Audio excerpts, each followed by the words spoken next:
गिबियावनो नोंथांमोननि चेनेलनि गेजेरजों आङो क'क्राझार लकसभा समस्तिनि साफ्रोमबो भटार आरो रायजो राजानिसिम आंनि खुलुमनायखौ बावहरग्रोदों जे फैबाय थानाय लकसभा बिसायख'थिनि जिखिनि साखाफारा बे साखाफाराया जा एनडीए हिसाबै जोबोद गोख्रै खारगासिनो दं आरो फ्राय बियो फुराफुरि जाफुंसारनायसिम थांगासिनो दङ।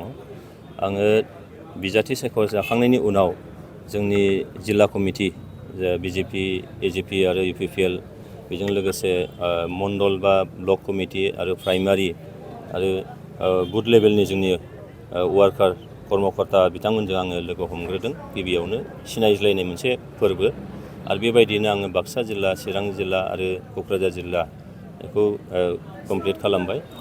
आङो मिजिं खालामदों जे फैबाय थानाय लकसभा बिसायख'थियाव एनडिएनि बिजाथि महरै एनडिए हिसाबै जोङो 70% बांसिन जौखोन्दो जों भट मोननो हागोन आरो बेबायदि क'क्राझार लकसभा सिटखौ जों मोजाङैनो देरहागोन। जिहेतु क'क्राझार लकसभा बियाव जे बिपिएफनिफ्राय खाम्फा बरगयारि आरो जिएसपिनिफ्राय नब कुमार सर'निया बिथाङाबो नोंसिनि गेलेनायनि फोथार माबायदि जुजिगोन? आङो बुंखाबायानो जे जोङो गुबुन दोलोनि खोथाखौ आं बुंनो थाङा। बेयाव राजनितिक पार्टि हिसाबै सोरबाया केन्डिडेट होगोन बेथ' स्वाभाबिक। नाथाय जों एनडिए हिसाबै भटार्स जेरै बाथ्राखौ जुदि जों नायोबा भटनि बाथ्राखौ नायोबा जों 70%नि बारा जौखोन्दो जों भट मोननानै जोङो देरहागोन बे खिन्थु रोखा।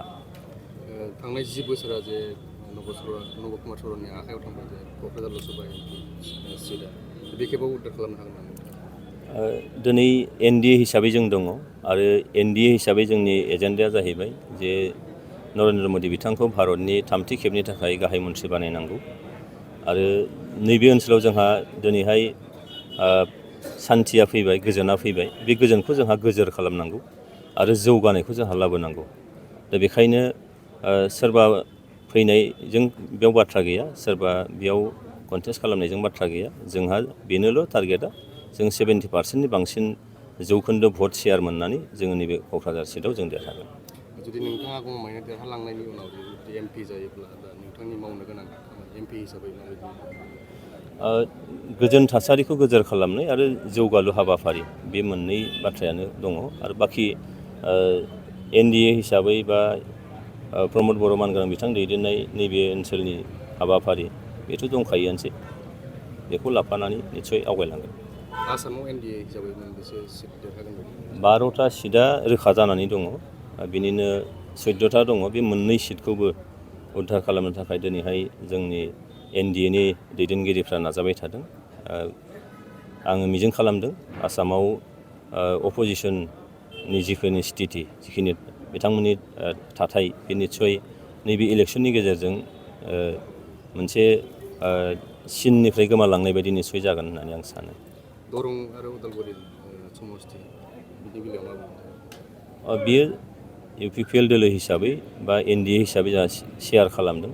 जेरैहाय एजिपि बिजेपिया ओरैहाय एनडिएनि केन्डिडेट हिसाबै ट्रेक्टरनि सावगारिजों भट खालामगोन। सानजाहा जा इउपिपिएलनिया एनडिएनि केन्डिडेट हिसाबै दैखांनाय बिजेपिनिफ्राय बिथांनो मा होनो फामि बिबाराव भट होगोन आरो बेबायदि आन्डारस्टेन्डिं जों दंलायो। एनडिए हिसाबै बिसायख'थिनि प्रसार खालामनायनि थाखाय मा हाबाफारि लागोन? बियो उननि पर्यायाव जागोन। जोंहा स्टियारिं कमिटि दङ, पार्टिनि दैदेनगिरिफोर दङ, बिथांमोना थिग खालामगोन आरो बेबायदि नोंथांमोना हयथ' मिन्थिलांगोन लासै लासै। बिखुं सानाय, हान्थु सानाय, फाफ्लियाव सानाय, साइटिका आर्थराइटिस नार्भजों सोमोन्दो गोनां बेराम जानायफोरनि थाखाय मोनसे मोजां खौरां।